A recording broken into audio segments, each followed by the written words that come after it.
Okay. Hello everyone, my name is Satyam and आज जो हम एग्जाम्पलर करेंगे that is of your communication system. ये फिजिक्स का क्लास 12 का लास्ट चैप्टर है। ओके एंड यस, तो लेट अस बिगिन। यहाँ पे पहले आपके एमसीक्यू 1 वाले क्वेश्चन है, फिर उसके बाद आपके एमसीक्यू 2 वाले क्वेश्चन हैं, then you have your very short answers, then you have your long answers, that's it. तो यहाँ पे 30 क्वेश्चंस हैं, तो हम कोशिश करेंगे कि इसे खत्म कर दें एक दो क्लासेस में। Fine, okay. आई होप आप सबको इसकी थ्योरी पता होगी, है ना, कम्युनिकेशन सिस्टम्स की। Communication system, okay. चलो, कम्युनिकेशन, ओके, चलो, फाइन। तो let us come to the first question. यहाँ पे दे रखा है कि three waves A, B, and C of frequency 1600 kilohertz, 5 megahertz, and 600 megahertz. अच्छा, ओके। फर्स्ट क्वेश्चन में क्या दे रखा है कि three waves, okay, three waves है। यहाँ पे ए है जिसकी फ्रीक्वेंसी है 1600 किलो हर्ट्ज, ओके। यहाँ पे फिर बी है, ओके, बी है जिसकी फ्रीक्वेंसी है 5 मेगा हर्ट्ज। फिर यहाँ पे सी है जिसकी फ्रीक्वेंसी है 60 mega hertz. So now they are asking, they are transmitted respectively, yeah, are to be transmitted from one place to another. Which of the following is the most appropriate mode of communication? ठीक है, which of the following will be the most appropriate? ठीक है, अब देखो, हमने theory classes में पढ़ रखा है कि there are three modes of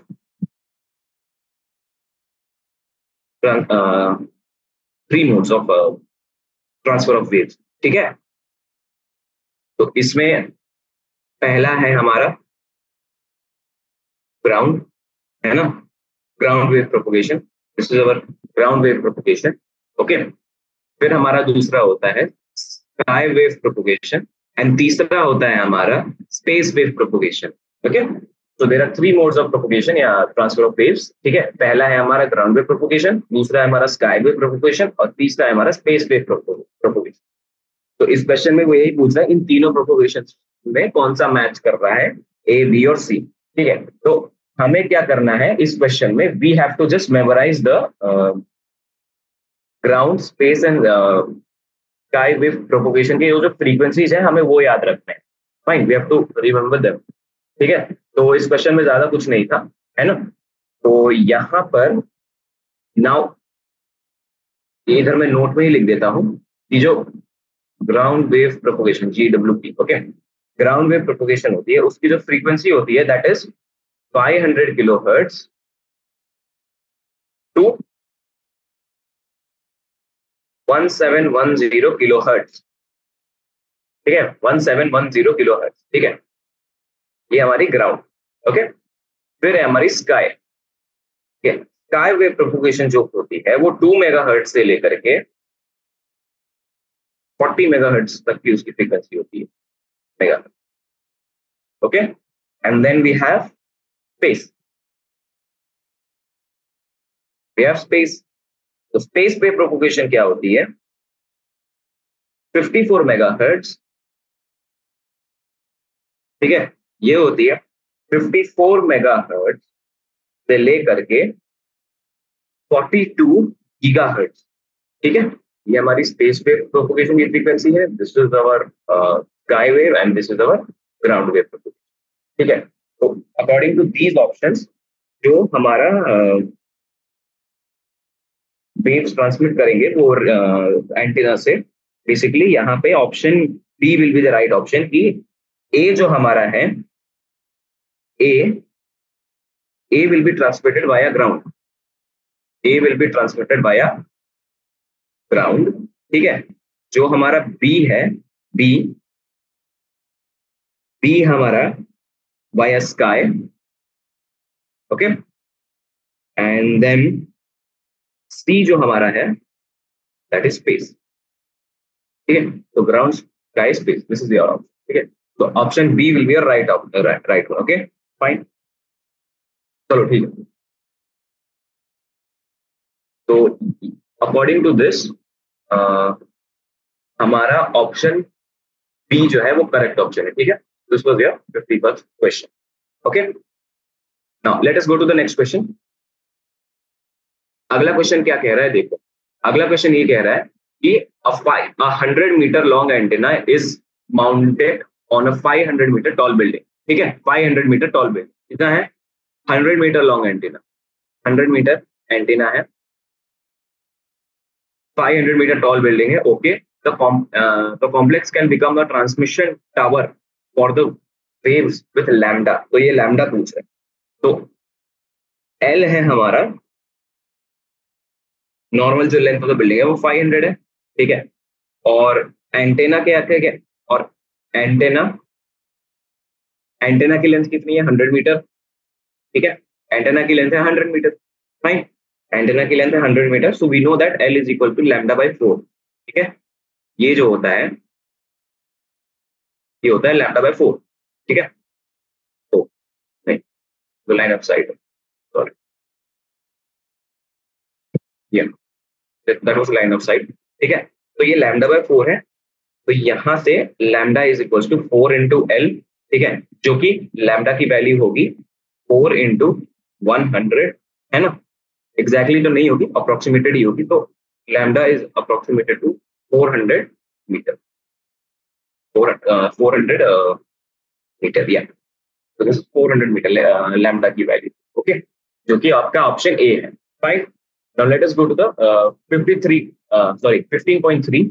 A 1 kilowatt signal is transmitted using a communication channel which provides attenuation at a rate of -2 decibel per kilometer. Okay.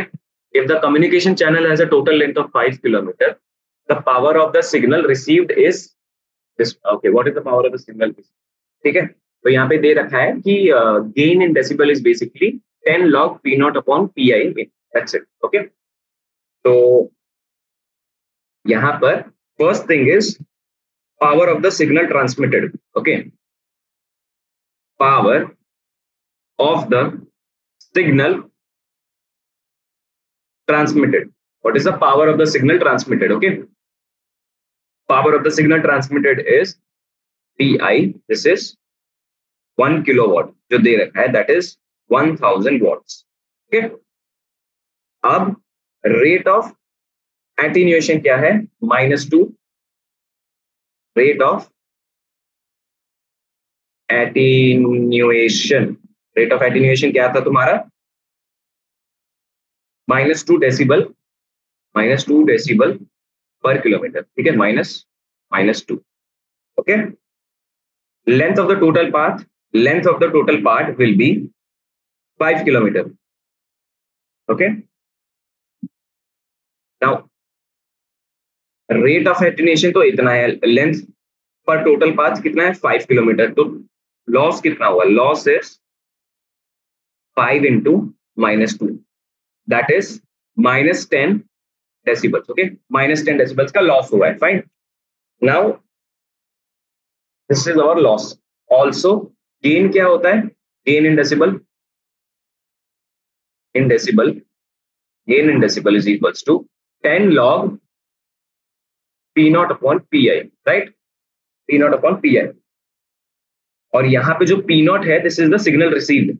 Power of the signal received. Power of the signal received.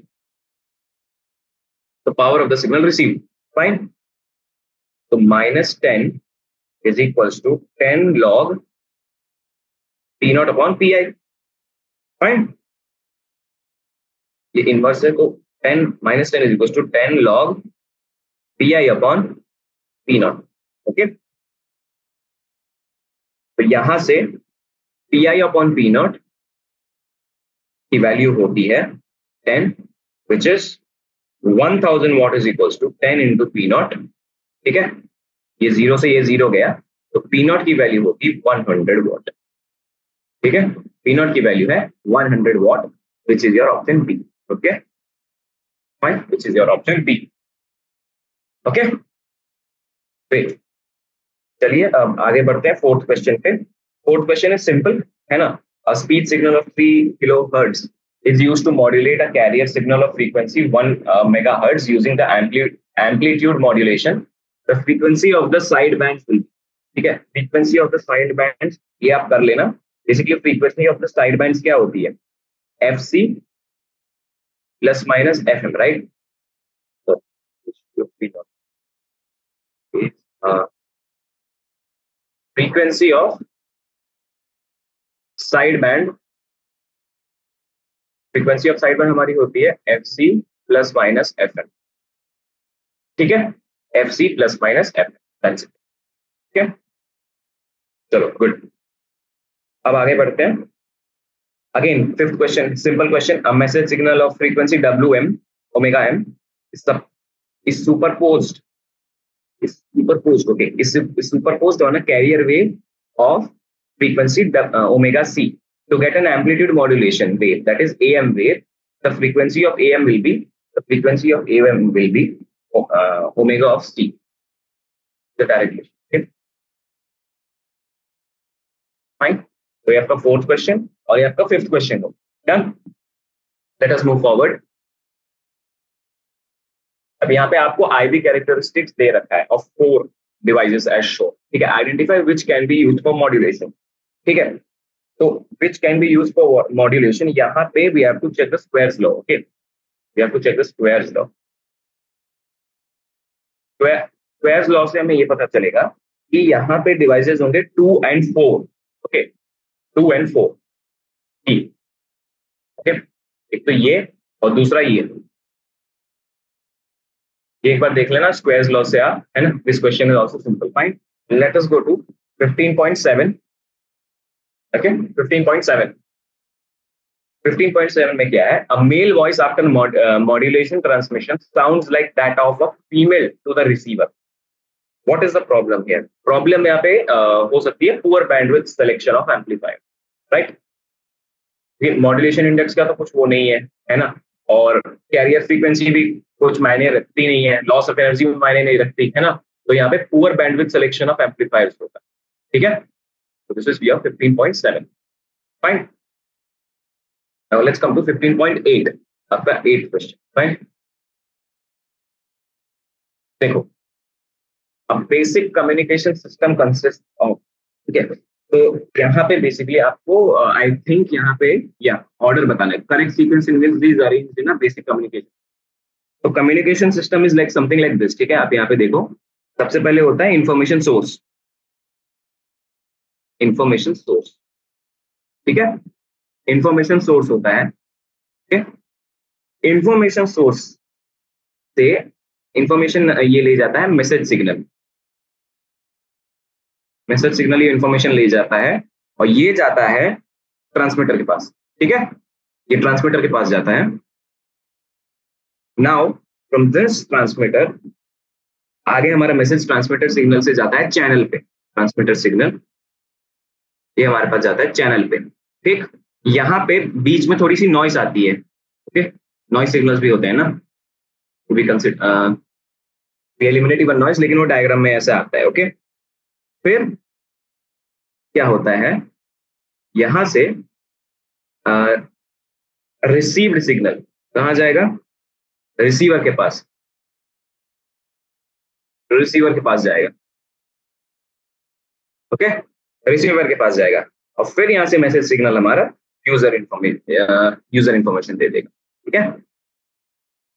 यहाँ पे again हमारा message signal user information दे देगा, ठीक है, fine, right. Basically ये तो पूरा structure है हमारा, लेकिन जो मेन कम्युनिकेशन सिस्टम है ना, वो ये है, सॉरी, वो ये है, फाइन। जहाँ पे पहले आपका ट्रांसमीटर होता है, वहां से ट्रांसमिटेड सिग्नल जाता है चैनल में, फिर चैनल से हमारा रिसीवर, फाइन। लेकिन यहाँ पे हमें इंफॉर्मेशन सोर्स और यूजर का इंफॉर्मेशन भी दे रखा है। तो सबसे पहले क्या होगा, इंफॉर्मेशन सोर्स यानी कि बी, फिर होगा ट्रांसमीटर यानी ए, ठीक है, फिर होगा चैनल डी, फिर रिसीवर ई, फिर उसके बाद लास्ट में यूजर इंफॉर्मेशन होगी, ठीक है। तो BADEC, एक बार देखो आपको कहाँ पे किस ऑप्शन में BADCE है आपका सेकंड ऑप्शन में, यानी कि बी, ठीक है। दिस वाज योर 15.8 क्वेश्चन, ठीक है। तो basically this is your communication system, ठीक है। This is your communication system, ठीक, बहुत बढ़िया। ये डायग्राम आप याद रख सकते हो, जेई मेंस में हो सकता है कि ये आपको छोड़ दे ये चीज और आपसे पूछ ले फिलिंग द ब्लैंक्स में, या फिर लास्ट ईयर ये क्वेश्चन आया था, जैसे इस ये वाला ट्रांसमीटर यहाँ आपको छोड़ दिया था और रिसीवर आपको छोड़ दिया था और एक इजी सा एमसीक्यू पूछ दिया था कि ए और बी क्या है, इसको ए मार्क कर दिया गया था, इसको ए मार्क कर दिया गया था, इसको बी मार्क कर दिया गया था, ठीक है। तो इस बात का आप ध्यान रखें, ठीक है। नाउ 15.9 में क्या है, let us see 15.9, okay. 15.9, identify the mathematical expression for the amplitude modulated wave, amplitude modulated wave, okay. तो ये थोड़ा सा डेरिवेशन का पार्ट है ना, बाकी हम करते हैं इसे, ओके। तो let the change in phase angle of modulating signal is phi, ठीक है। Now consider a sinusoidal modulating waveform, ठीक है, modulated waveform, m of t is equals to am sin omega m of t, ठीक है। am हमारा amplitude है या फिर पीक वैल्यू है, और ओमेगा m हमारा एंगुलर फ्रीक्वेंसी, जो कि ओमेगा m हमारा एंगुलर फ्रीक्वेंसी है, जो कि 2 पाई bm के बराबर है, दैट इज 5 bm के बराबर है, फाइन। ये आपको पता है, फाइन। नाउ यहाँ पे हम एक कैरियर वेव भी कंसिडर करेंगे, जो कि ct होगा AC sine omega c, fine. अब यहाँ पर हमें कैरियर वेव भी कंसिडर करेंगे, कैरियर वेव, ठीक है। यहाँ कैरियर वेव की इक्वेशन क्या होगी, ct is equals to AC sine omega ct, ठीक है, फाइन। तो modulated wave is given by, modulated wave होती है हमारी CMT, m of t, ये होती है AC plus AM sine omega mt, ठीक है, ऑफ साइन ओमेगा c, ठीक है। ये होती है AC into 1 plus AM by AC sine omega mt into sine omega ct, ठीक है। ये अपने क्लासेस में डेरिवेशन कर रहा हूँ, मैं बस डेरिवेशन कर रहा हूँ। और यहाँ पे ये आपको पता होगा कि AM बाई AC होता है मेरा कैपिटल M, फाइन, ये आपको पता होगा। तो यहाँ पे माई CMT is AC plus AC into mu sin omega mt into sin omega c, okay. अब हमें पता है कि AC इंटू म्यू की वैल्यू क्या होती है, K, राइट, K, ये हमारा वेव कांस्टेंट होता है, fine. And sine omega mt हमारा क्या होता है, साइन ओमेगा mt हमारा क्या होता है, Vm, करेक्ट। तो हमारा जो एम्पलीट्यूड मॉड्यूलेटेड वेव है CMT, ठीक है, that is AC plus KVM, एक ब्रैकेट में आ जाएगा, दूसरे ब्रैकेट में हमारा होगा sine omega c plus 5, okay. And according to this हमारा option C is the right option, ठीक है। Vm of t ही डाल दो यहाँ पे, क्या दिक्कत है ना, ये हमारा ऑप्शन करेक्ट, ठीक है। ये सिंपल सा क्वेश्चन था, ये तो याद रखना है, याद रखना, ठीक है, फाइन। तो ये आपके वेरी शॉर्ट आंसर, ओके। आगे बढ़ते हैं, 1 और मोर देन करेक्ट ऑप्शंस होंगे शायद इसमें, है ना, आपके MCQ पार्ट 2 में जो होता है। ओके एन ऑडियो सिग्नल और 15 kilohertz frequency can not be transmitted over long distance without modulation because यहाँ पे अब रीजंस पूछ रहे हैं आपके, तो देखते हैं reasons. The size required of the antenna would be at least 5 kilometre which is not convenient. हाँ ये सही बात है ना। लैम्डा हमारा L/4 होता है राइट, तो ये इसको क्रॉस करना चाहिए ना ये चीज। फिर बी क्या होती है, the audio signal can not be transmitted through sky waves, correct, ये भी हो सकता है ना, क्योंकि हमारा 15 किलो हर्ट्ज है उसका, और ये तो शायद ग्राउंड वेव होती है हमारी, है ना। And then the size of the required antenna would be at least 20 kilometre which is not convenient. नहीं ये गलत है, साइज ऑफ 20 किलोमीटर एंटीना का साइज तो इट्स नॉट पॉसिबल, है ना। The effective power transmitted would be very low if the size of the antenna is less than 5 kilometre. सही है, ठीक है। तो ये आपका option A, B and D are correct, ठीक है। पढ़ते हैं नेक्स्ट क्वेश्चन पे। Next question is question number 11। Okay, question number 11 क्या है, audio sine waves of 3 kilohertz frequency are used to amplitude modulate a carrier signal of 1.5 megahertz. Which of the following statements are true? Okay, which of the following statements are true? The sideband frequencies are these. यहाँ पे आपका B और D है। अब इसका आपको एक तो ये याद रखना है कि वो जो साइड बैंड होते हैं FC प्लस माइनस FM होते हैं, एक ये चीज आपको याद रखनी है ना, बाकी और कुछ नहीं है इसमें। फाइन, बैंडविड्थ वगैरह आप सब कैलकुलेट कर ही सकते हो। फाइन, अब पढ़ते हैं आपके 12th क्वेश्चन पे। देखते हैं 12th क्वेश्चन हमसे क्या कह रहा है। Okay, a TV transmission tower has a height of 240 meters. Signals broadcast from this tower will be received by LOS communication at a distance of what? At a distance of what? ठीक है, तो ये हमारा LOS का simple सा question है बच्चों, है ना। सिंपल सा LOS का क्वेश्चन है। LOS का मतलब क्या हुआ बेटा? लाइन ऑफ साइट, ठीक है। LOS का मतलब हमारा हुआ लाइन ऑफ साइट, ठीक है। ट्रांसमिशन टावर की हाइट क्या दे रखी है? 240, ठीक है, बहुत बढ़िया। ओके, और कुछ दे नहीं रखा है ना देने की जरूरत है। रेडियस ऑफ हमारा क्या है? 6.4 इंटू 10⁻6 मीटर, ठीक है, बहुत बढ़िया। डी की वैल्यू हमारी क्या होती है? √2RH। क्या हम ये वैल्यू डाल के देख नहीं सकते? We can see 2 into 6.4 into 10⁻6 into 240। अब यहाँ पे आपको मैथमेटिक्स अपनी लगानी है, बेसिक मैथमेटिक्स, जो आपको आपके आंसर की तरफ पहुंचाएगी। ओके, अब यहाँ पे बहुत सारे बच्चे जल्दबाजी में गलती कर देते हैं, क्योंकि आपका जेईई मेंस का एग्जाम काफी थोड़ा लेंदी एग्जाम होता है ना। जबकि मैं आपको बता दूं, यहाँ का आंसर है 55.4 इंटू 10⁻3 मीटर, जो कि हमारा होता है 55.4 किलोमीटर। 55.4 किलोमीटर, तो this is approximately 55 kilometre, correct? 5 kilometre, हाँ, ऐसे अप्रोक्सीमेट आंसर आते हैं। ठीक है, ये भी हो सकता है कि 55.4 हो आपका आंसर, ऑप्शन में आपको दे रखा है 55, है ना, और यहाँ पे 56 दे रखा है, तो क्या चूज करो? 55.4 किसके पास? के पास। ऐसे भी एग्जामिनर आपके साथ खेल सकता है। अगर 0.5 हो जाता तो ये चला जाता 56, लेकिन हालांकि ऐसे जेईई मेंस करेगा नहीं, कभी कभी आपको मल्टीपल आंसर भी वो दे देता है ना, ध्यान से में नहीं फंसना है बस।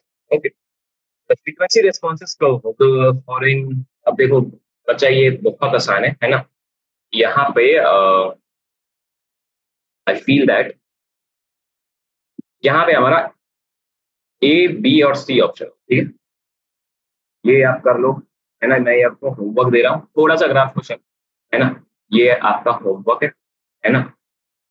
बाकी किसी क्लास में अगर हमें डिस्कस करना होगा तो हम करेंगे, ठीक है। अगर सबसे हो जाता है तो फिर बहुत अच्छी बात है ना। वैसे है आसान क्वेश्चन, ज्यादा मुश्किल क्वेश्चन है, ये चैप्टर ही पूरा आसान है, ठीक है ना। Let us come to 15.4। Okay, let us come to 15.4, ठीक है। In amplitude modulation, the modulation index M is kept less than or equal to 1 because, अब वो रीजन मांग रहे हैं कि क्यों है ये, ठीक है। Now they are asking us the reason. Okay, so basically our reason is नहीं, ये तो रीजन नहीं है। M is greater than will result in overlapping of both the sidebands resulting into loss of information. तो ये है, थोड़ी सी loss चाहिए होती है, ठीक है। m greater than 1 indicates amplitude of the message signal is greater than the amplitude of the carrier signal. हाँ देखो, हमारी कैरियर सिग्नल की मॉड्यूलेशन ज्यादा होनी चाहिए, है ना? नहीं, तभी तो ये छोटे वाले हमारे सिग्नल को कैरी कर पाएगी। अगर यही बड़ा हो गया और कैरियर सिग्नल इतना हो गया, तो that won't be able to carry that, this will cause distortion, ये हमारा डिस्टॉर्शन कॉज करेगा। ठीक है, तो एक बात आप ये याद रखना। ठीक है, तो ये यहाँ पे आपका 14 क्वेश्चन है, जो कि आपका ऑप्शन है बी कॉमा डी। ठीक है, बी कॉमा डी।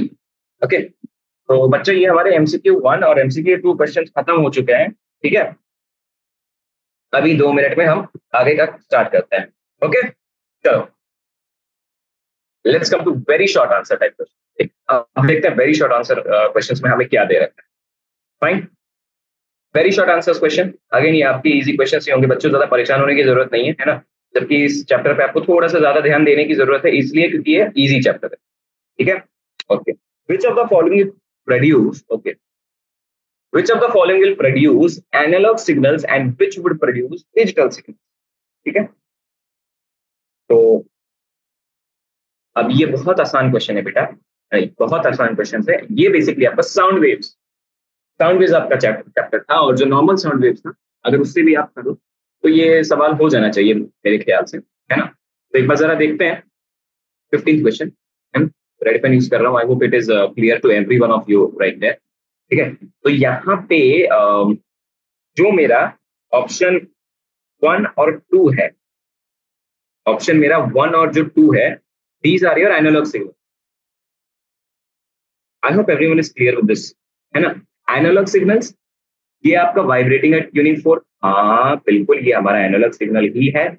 और फिर music sound due to vibration in the string of guitar.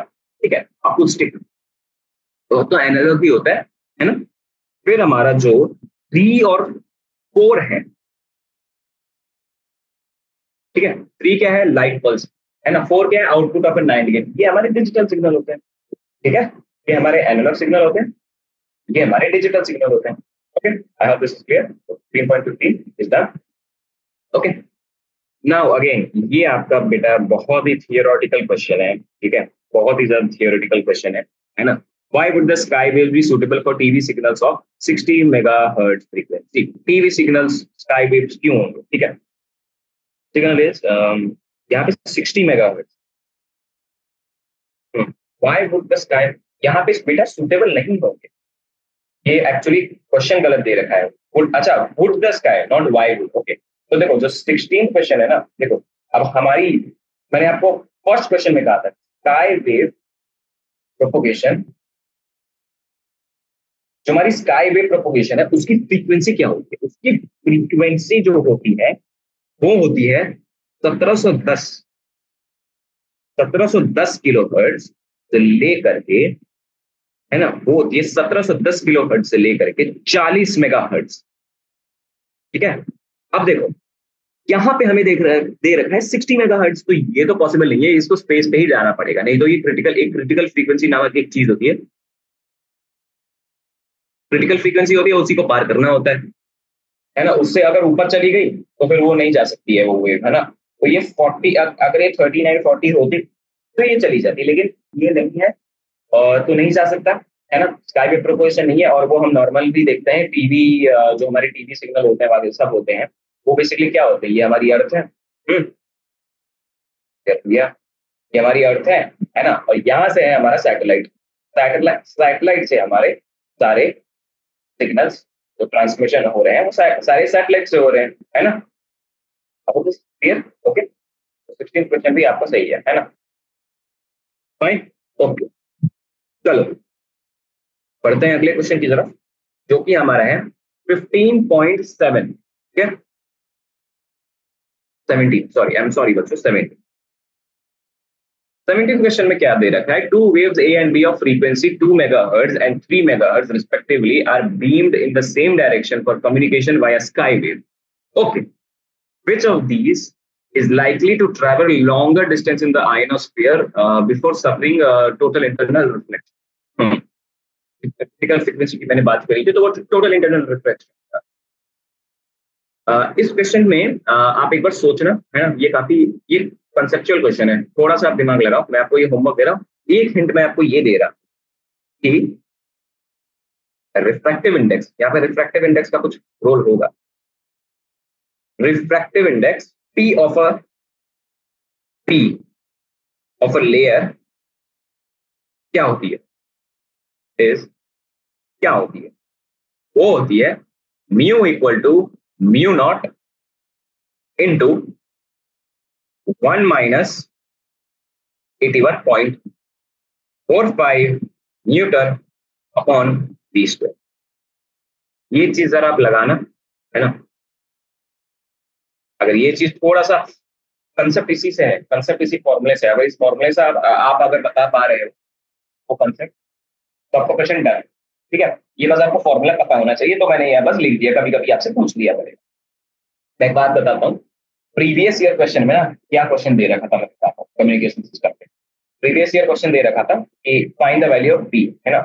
तो वो दे रखा था, तो वो ऐसे दे रखा था कि mu equal to mu naught into one one upon X newton divided by V square. अब आप मेरे को बताओ ये क्या है, मतलब एक्स की वैल्यू हमारी 81.45। ये बस फॉर्मूला ही तो याद रखना है, मैं वही तो बोल रहा हूँ।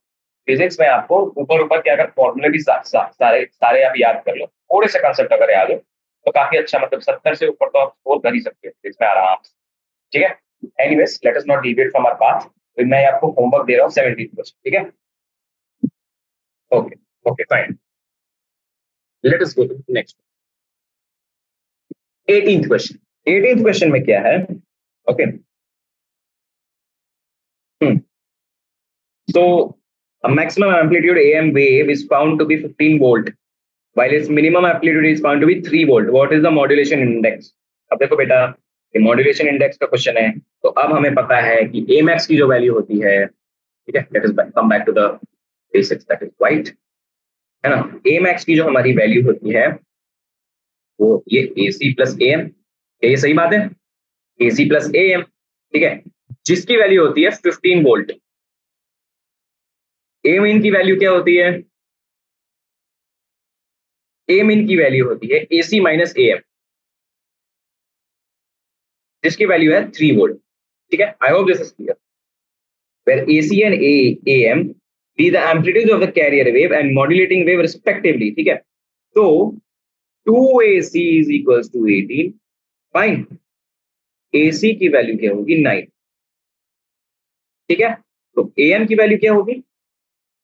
15 माइनस 9, जिसकी वैल्यू है 6 वोल्ट। ठीक है, अब जो मॉड्यूलेटिंग इंडेक्स जो बेसिकली होता है ना, म्यू, या फिर हम इसे स्मॉल एम से भी डिनोट करते हैं, वो होता है amplitude of the message signal, that is AM divided by amplitude of the carrier signal, that is AM by AC, है ना। 6/9, दैट इज 2/3। ओके, सिंपल सा अगेन क्वेश्चन, सिंपल सा क्वेश्चन 2/3। ठीक है, तो अगेन 18 क्वेश्चन इज डन। तो बच्चों आप देख सकते हैं कि बहुत सिंपल सिंपल क्वेश्चन है, बहुत सिंपल सिंपल क्वेश्चन है ना। इससे मतलब ज्यादा कॉम्प्लिकेशन तो नहीं होंगे, है ना। बाकी let us move forward 19th question. ठीक है, 19th क्वेश्चन पे क्या है? Compute the LC product of the tuned amplifier circuit. Okay, ये थोड़ा एलसी वगैरह का क्वेश्चन है, लेकिन ये थोड़ा डराने के लिए ही आपको दिया। देखो देखो, अब हमें पता है कि frequency of the tuned amplifier या फिर ट्यून्ड एम्पलीफायर, देखो अब अगर ये आपको पता है कि ये ट्यून्ड एम्पलीफायर क्या होता है ना। ट्यून्ड एम्पलीफायर बेसिकली आपका रेजोनेंस होता है ना। फ्रीक्वेंसी ऑफ ट्यून्ड एम्पलीफायर क्या होती है? रेजोनेंस फ्रीक्वेंसी की, रेजोनेंस फ्रीक्वेंसी होती है। आप जरा बताओ एसी के चैप्टर से कि रेजोनेंस फ्रीक्वेंसी क्या होती है? म्यू, इसकी वैल्यू होती है, I am sorry, resonance frequency mu is equal 1/2 pi under root of LC. सही है, सब सही है। ठीक है, which generate a carrier wave of, है ना, इससे जनरेट होती है कैरियर वेव ऑफ 1 मेगाहर्ट्ज। ठीक है, career wave of 1 megahertz generate होती है फॉर एम्पलीट्यूड मॉड्यूलेशन, मॉड्यूलेशन के लिए। ठीक है, यहां से हमें यह पता चलेगा कि 1/2 pi under root of LC की वैल्यू जो होती है हमारी, वो होगी 1 मेगाहर्ट्ज। सही बात है, अंडर रूट ऑफ एलसी की वैल्यू होगी 1/2 2 pi into 10 to the power 6. ठीक है, now we square on both sides. LC is equals to 1 upon 2 pi into 10 to the power 6 the whole square, जो कि होती है, अगर आप कैलकुलेशन करोगे 2.5 into 10 की पावर माइनस 14 सेकेंड. ठीक है, ओके 10. तो बस यही है. देयरफॉर प्रोडक्ट ऑफ LC की जो वैल्यू है हमारी वो है 2.5 into 10 की पावर माइनस 14 सेकेंड. खत्म बात, खत्म बात, ज्यादा है था ही नहीं है.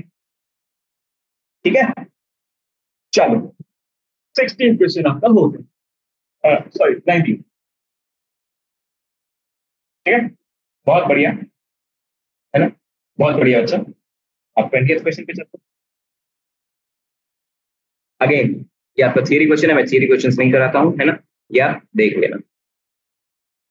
Why AM signal is likely to be more noisy than a FM signal upon transmission. ये आपका एनसीईआरटी में एक लाइंस देख रखी है प्रॉपरली, है ना. एफएम और एफसी की लाइंस जरा आप देखें तो आपको पता चल जाएगा. ठीक है, बाकी हम आपके अगली प्रोफाइल पे आते हैं, जो कि है आपके शॉर्ट आंसर टाइप क्वेश्चन. ठीक है, चलो बच्चों लेट्स गो. या शॉर्ट आंसर टाइप क्वेश्चन. ठीक है, शॉर्ट आंसर तमीज से लिखते हैं. चलिए, short answer type. 21st question क्या कह रहा है? 21st क्वेश्चन ये कह रहा है, figure shows the communication system, what is the output power when the input signal is this. ठीक है, देखो तो इस डायग्राम के हिसाब से जो लॉस हमारा जो सफर हुआ है, लॉस है ना, लॉस वो है हमारा 2 डेसिबल पर किलोमीटर. ठीक है, और डिस्टेंस ट्रैवल्ड क्या है हमारा, जो डिस्टेंस ट्रैवल है ना बेटा वो 5 किलोमीटर. ठीक है, टोटल लॉस क्या हुआ, अगेन टोटल लॉस बच्चा 5 दूनी 10 डेसिबल. 10 डेसिबल का तो लॉस है, सॉरी माइनस 10 होगा, लॉस है ना. टोटल एम्प्लीफिकेशन गेन कितना होगा फिर, total amplification gain, total amplification gain कितना होगा 10 डेसिबल्स प्लस 20 डेसिबल्स. ठीक है, विच इज 30 डेसिबल्स. ठीक है, overall gain in the signal, overall gain in the signal क्या होता है, overall gain in the signal is 30 minus 10, जो कि तुम्हारा 20 डेसिबल्स है. ठीक है, 20 डेसिबल्स है. Fine, let us go to the next one. Okay, I am sorry, not the next one, let's ये sorry, extremely sorry. Fine, so it is given that जो हमारा डेसिबल होता है वो क्या होता है, gain in decibel. Gain, gain in decibel क्या होता है 10 log P naught upon P है ना. तो 20 हमारा गेन है, which is equal to 10 log क्या है अपॉन पी नॉट, है ना.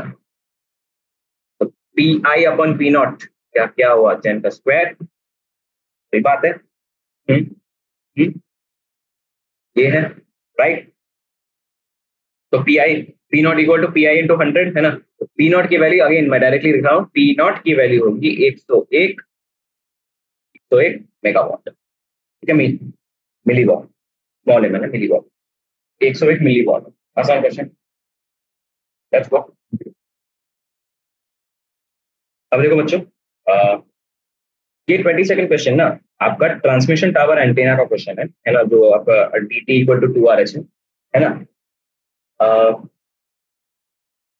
आप इसमें क्या करोगे मैं आपको स्टेप बाय स्टेप बताता हूँ. क्वेश्चन पढ़ने के बाद क्वेश्चन एक बार आप पढ़ लें, फिर मैं आपको सोल्यूशन बताता हूँ. देखो नॉर्मल जो डिस्टेंस ऑफ रेंज है, डिस्टेंस ऑफ रेंज है dt, वो होगा under root of 2h of p. ठीक है, लेकिन at a height of 25 metre from the ground level अगर वो कहा, देखो तो dm जो हमारा होगा वो अंडर रूट ऑफ 2ht होगा plus under root of 2hr होगा. समझे. फिर एरिया कवर्ड अब निकालोगे, एरिया कवर्ड होगा pi into T square.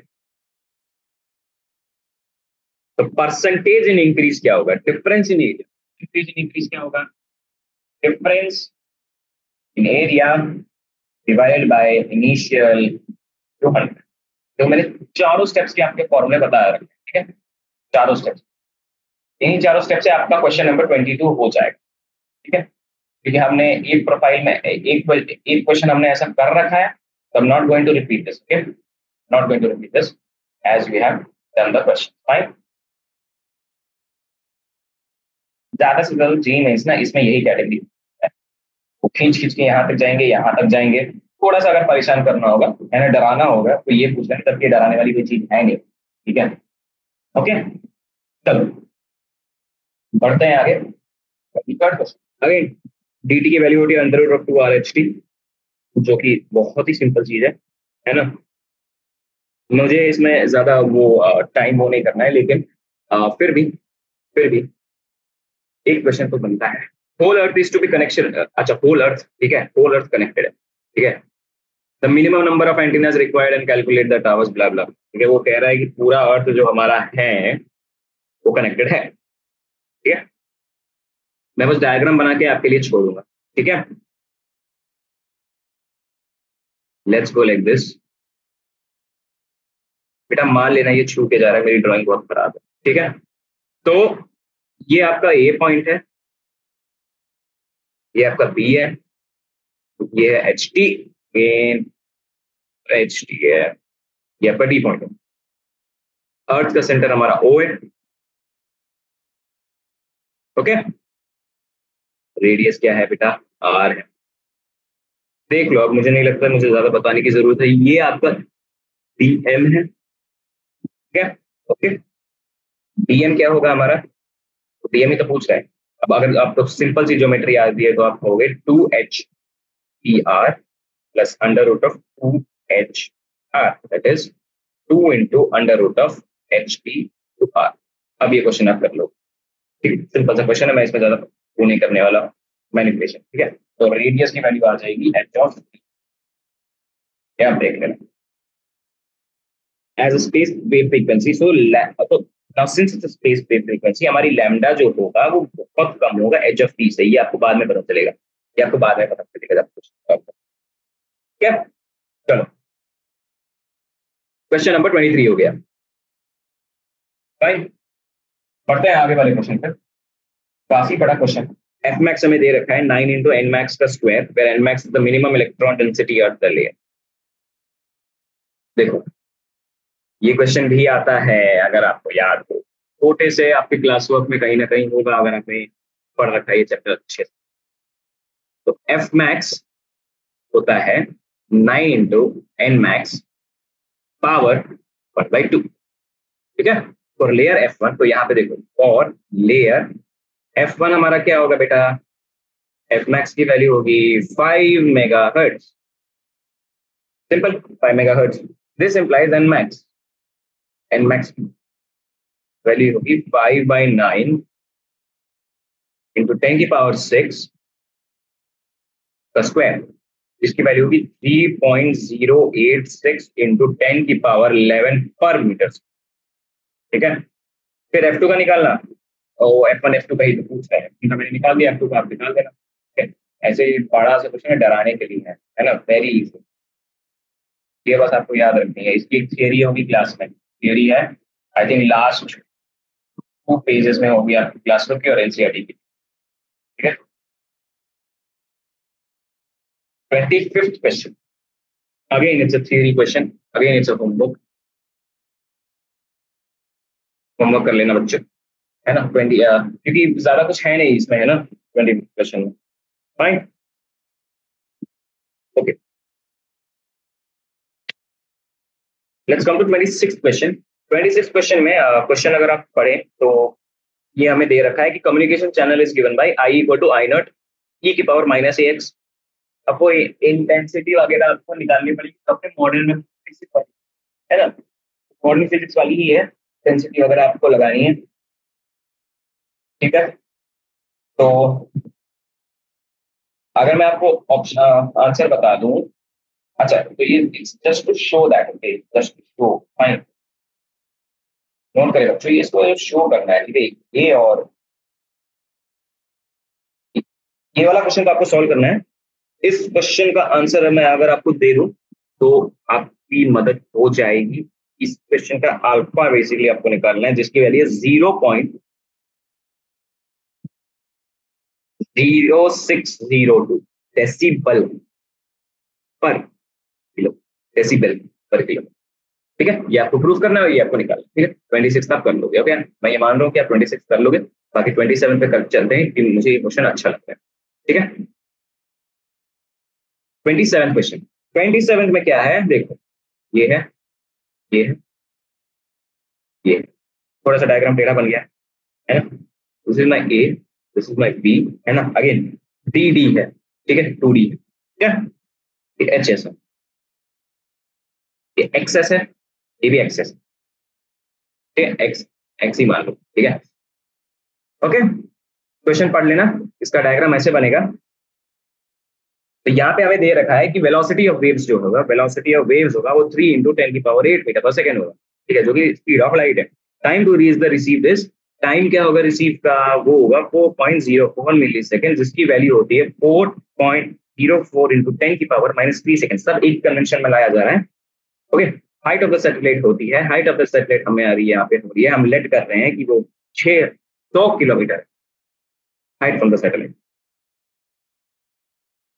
Okay, height मान रहे हैं, हाइट फ्रॉम द सैटेलाइट मतलब हाइट हम मान रहे हैं कि वो 600 है। रेडियस ऑफ अर्थ क्या है, रेडियस ऑफ अर्थ 6400 किलोमीटर हमारा रेडियस अर्थ होता है, ठीक है। साइज ऑफ ट्रांसमिटिंग एंटीना क्या है, HFT। पहले आप ये देखो, तो velocity of waves, velocity of waves क्या होती है, वेलोसिटी ऑफ वेव्स होती है हमारी distance travelled by wave, travelled by wave divided by time.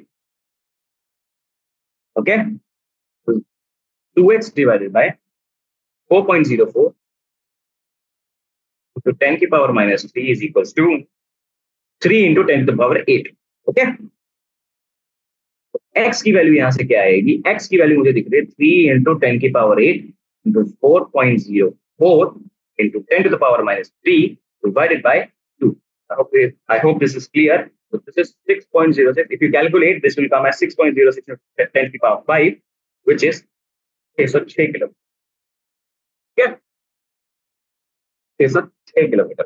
Okay, अब देखो पाइथागोरस थ्योरम अगर आप उस डायग्राम में लगाओगे तो डी स्क्वायर की वैल्यू होगी x square minus H S का स्क्वायर, जो कि आती है 606 का स्क्वायर माइनस 600 का स्क्वायर। 600 और 600 का स्क्वायर करने बैठ मत जाना, ए स्क्वायर माइनस बी स्क्वायर लगा देना, ए प्लस बी इंटू ए माइनस बी, ठीक है। 7236 will be my D square, जो कि होती है, अगर मैं निकालू 85.06 किलोमीटर, फाइन, 85.06 किलोमीटर होगी।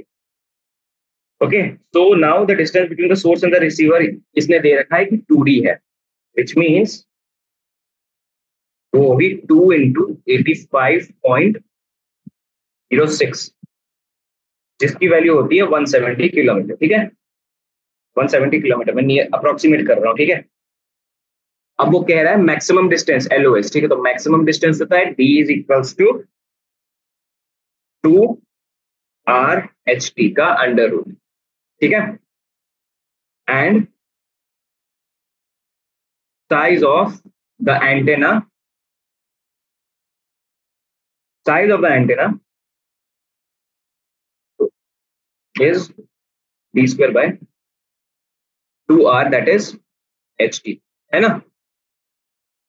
तो HT हमारा होगा 7236 divided by 2 × 6400, which is your 0.565 kilometre में आएगा। इसकी वैल्यू होती है 565 मीटर, ठीक है।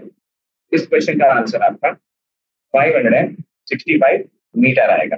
Okay okay, question number 28। चलिए, modulation, carrier voltage, information voltage, ठीक है। तो अब देखो, फ्रॉम दिस ग्राफ आप ये कह सकते हो कि मैक्सिमम वोल्टेज जो है वी मैक्स, वी मैक्स वो है 100/2, दैट इज 50 वोल्ट, ठीक है। और वी मिन जो मिनिमम वोल्टेज है that is 20/2, that is 10 volt. Okay, max और मिन वी का मिल गया, ठीक है। अब देखो परसेंटेज मॉड्यूलेशन, ठीक है। पहली चीज परसेंटेज मॉड्यूलेशन, परसेंटेज मॉड्यूलेशन होती है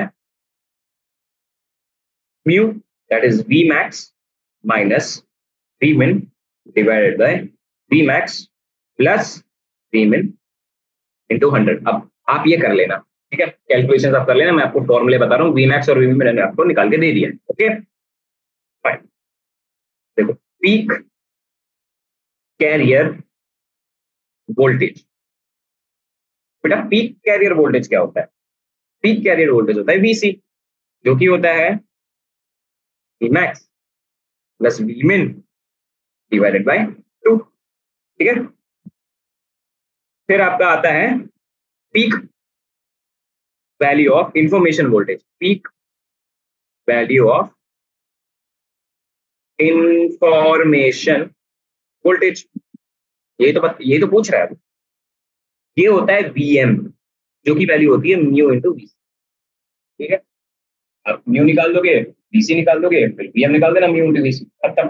सिंपल सा क्वेश्चन है, ये मैक्सिमम होगा, इसका आधा, इसका आधा मिनिमम होगा, खत्म। कुछ क्वेश्चन नहीं था, हलवा सा सवाल था, डराने के लिए ये सब भारी सा ग्राफ दे दिया, तो मैं हम भी ड्रॉ कर लेता, मैं ऐसे कुछ दे रखा है, ऐसे करके मैं ऐसे दे रखा है, no problem, fine, there is not this time. Okay, let's go to last 2 questions. 29 question में हमारा ये दे रखा है, ये बेसिकली बेटा थ्योरी क्वेश्चन है थोड़ा सा, है ना। देखो वो प्लॉट करने को डायग्राम बोल रहे हैं, उसके बाद का आप कर देना, मैं आपके लिए प्लॉट कर देता हूँ 29 क्वेश्चन। 29 में आपका प्लॉट ऐसा कुछ होगा, ठीक है। ये आपका होगा ω1, ठीक है। ये आपका होगा ω2, नीचे लिख रहा हूँ, ये होगा ω1 माइनस ω2, करेक्ट, ठीक है। ये होगा आपका ω1 प्लस ω2, ठीक है।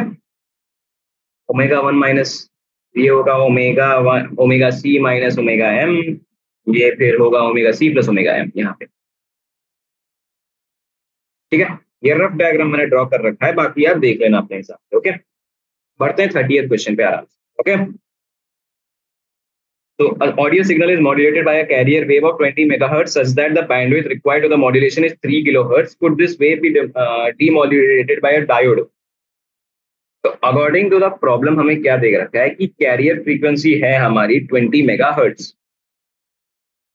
फिर 2 FM का मतलब है 2 FM होती है हमारी 3 किलोहर्ट्ज, जो कि FM की वैल्यू में बिना टाइम वेस्ट किए 1.5 इंटू 10⁻³ हर्ट्ज है।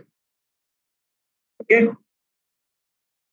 डीमॉड्यूलेशन जो है बेसिकली, है ना, demodulation by a diode is possible if the condition, demodulation कब होती है? जब ये जो कंडीशन है,